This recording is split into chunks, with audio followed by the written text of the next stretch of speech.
ला के दे दीजिए, हम डीओपीटी को बता दें कि ये प्रॉब्लम्स हो रहे हैं। उन्होंने इमीडिएटली पूरा पुलिस फोर्स बुलाया है और आते ही एकदम स्टैम्पिड सा कंडीशन हुआ। मेरे बगल में जो टीचर खड़े थे उनको इतना तेज चाटा मारा गया, इतनी बुरी तरह से ढकेला गया, मैं दूसरे को पकड़ के मैं किनारे लग गई दीवार से। उसके बाद लाठी चार्ज हुआ है, लाठी से मारा गया है और हम लोग करीबन 45 लोगों को भर के बिल्कुल जबरदस्ती बस में उन्होंने 4 घंटे, दो बस, एक में 20 करीबन थे, एक में 45 थे, अलग अलग। एक इन लोगों को बवाना ले जाया गया, हम लोगों को आपसेहड़ा बॉर्डर, फिर वहां से ले जाया गया हम लोग को नजफगढ़ तरफ। उसके बीच में 2-3 टीचर्स चिल्लाने लगे कि भाई हमारा ब्लैडर फट जाएगा, हमें कहीं वॉशरूम जाने दो। फिर इन लोगों ने फील करने लगे, तब जाके बस तब भी नहीं रुकी है। बच्चे कुछ आए हैं जिन्होंने पानी वगैरह की व्यवस्था की है गाड़ी में, और नजफगढ़ ले जाके बस में करीबन 1 घंटा नजफगढ़ स्टेशन के बाहर खड़ी रही है बस। उसके बाद अंदर लेके गए हैं। तो आप सोचो 6 घंटे लेडीज और टीचर्स जिसमें हम खुद थे, और हम बार बार रिक्वेस्ट करते रहे पुलिस वालों से, कहा हम पैसे दे रहे हैं, कुछ पानी की बोतलें खरीदने दो, 2 सेकंड के लिए कहीं रोक दो, 1 लेडीज 2 लेडीज करके उतार दो, जो बाथरूम जाए वापसी आ जाए। लेकिन वो भी नहीं। लेकिन हमारी दिल्ली पुलिस से कोई शिकायत नहीं है। हम फिर से ये कह रहे हैं, हम इतना झेल लेते हैं, इतना झेल लेंगे, हमें दिक्कत नहीं है। जो हुआ है इतना हमारे लिए कोई बड़ी चीज नहीं है। मैडम भी बहादुर हैं, मैडम ने भी झेल लिया, कोई उफ नहीं है। हम बस ये कह रहे हैं कि एक बार डीओपीटी से मिलवा दो।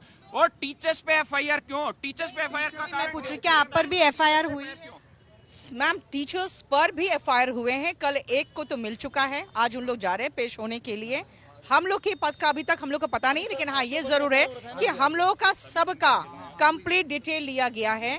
हमारा कहना है कि क्या हम जिस मंत्री को चुन के भेजे हैं उनसे हम 4 टीचर्स नहीं मिल सकते? हम कोई आतंकवादी, कोई क्रिमिनल नहीं है। हम सिर्फ चाहते हैं हमें उन तक ये बात पहुंचाने का मौका दिया जाए कि एसएससी क्या कर रही है। एक टीसीएस जिसमें 3-4 खामियां थी, उन सुधारने के बदले में उन्होंने हमें ऐसा परेशानी में डाला है कि आज हम एक पंखा, एक पेन और एक पेंसिल के लिए डिमांड कर रहे हैं। एक रफ पेपर देने का उनकी औकात नहीं है एडिक्वेटी के पास। उन लोगों ने ऐसे लड़कियों को जो 17-18 साल की जो बैठ कर रील बना रही है, उनको वहां पे एग्जाम सेंटर के इन्विजिलेटर बना के बिठाया हुआ है। टीचर विरोध कर रहे हैं तो उसके ऊपर में एफआईआर डाल दो, टीचर्स के ऊपर एफआईआर क्यों? लाठी चार्ज कर दो, उनको मार दो, पीट दो, जेलों में बंद कर दो, शहर के बाहर ले जाकर के छोड़ दो, उनको पीने के लिए पानी मत दो, और जितनी धाराएं लगा सकते हैं उतनी धाराएं लगा दो। मुझे आप लोग बताइए कि फाइनली आप लोगों की सरकार से इस वक्त क्या मांग रहेगी, और अगर आपकी मुलाकात नहीं हो पाती है डीओपीटी डिपार्टमेंट में या जो शिक्षा मंत्री है उनसे, तो क्या आप लोग आगे करने का सोच रहे हैं? मैम, एक ही डिमांड है मैम हमारी कि एग्जाम सिस्टम आप फीस बढ़ाएं, बट एग्जाम सिस्टम को नीट एंड क्लीन करें। एक भी शिकायत नहीं आनी चाहिए। आप 100 रुपए फीस मत लीजिए, 1000 लीजिए। हमें ना टीसीएस से मतलब है, ना एडिक्विटी से मतलब है। हम सरकार को देख रहे हैं, आप 10 सरकारी नौकरी निकाल रहे हैं, हम 10 के लिए तैयार हैं, लेकिन वो 10 तरीके से भर दीजिए। अब ये हालत नहीं होनी चाहिए कि सेंटर्स पे 6 बजे पेपर खत्म होता है, लेकिन रात 10 बजे सेंटर से लड़कियां निकल रही हैं, क्योंकि वहां पे ये टेक्निकल ग्लिच बोलते हैं और इनकी दिक्कतें हैं। अब भारत इस स्टेज पे तो नहीं है कि यहाँ की और माउस के लिए हमें विरोध प्रदर्शन करना पड़े।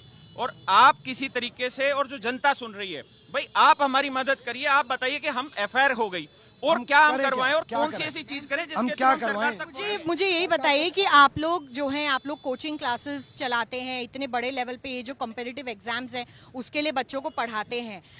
बच्चे प्रोटेस्ट कर रहे हैं। एक बार पहले भी एसएससी को लेकर बहुत ज्यादा प्रोटेस्ट हो चुका है। अब हाँ, नहीं, नीट से पहले और हाँ 2017 में वो भी प्रोटेस्ट हो चुका था। उसके बाद सरकार ने कहा था कि हम सब चीजें बदलेंगे। फिर नीट का पेपर लीक हुआ, उसको लेके प्रोटेस्ट हुआ। तो क्या बच्चे आपसे इतना कंप्लेन करते हैं कि आप लोगों को भी आना पड़ा सड़कों? 2017 के बाद बहुत प्रॉपर तरीके से स्मूथ चला सब कुछ। हमारे 3-4 शिकायतें थी कि 10th 12th और ग्रेजुएशन लेवल का पेपर सेम लेवल का कर दे रहा है टीसीएस, वेटिंग लिस्ट नहीं है और मार्क्स टू ऑल दे देते हैं अगर वो क्वेश्चन गलत करते हैं तो। हमारे 3-4 शिकायतें थी। इन्होंने क्या किया, इन्होंने वेंडर ही चेंज कर दिया। अब वेंडर जो चेंज हुआ है उसकी ये हालत है, उनके पास प्रॉपर इंफ्रास्ट्रक्चर नहीं है। हम पेन, पेपर, माउस और की इनके लिए नहीं लड़ सकते हैं मैम। दूसरी बात है कि वहाँ पे पूरा पर बायोमेट्रिक का अटेंडेंस प्रॉपर नहीं हो पा रहा है। कुछ भी कोई पहन के चल जा रहा है, कोई चेकिंग नहीं है।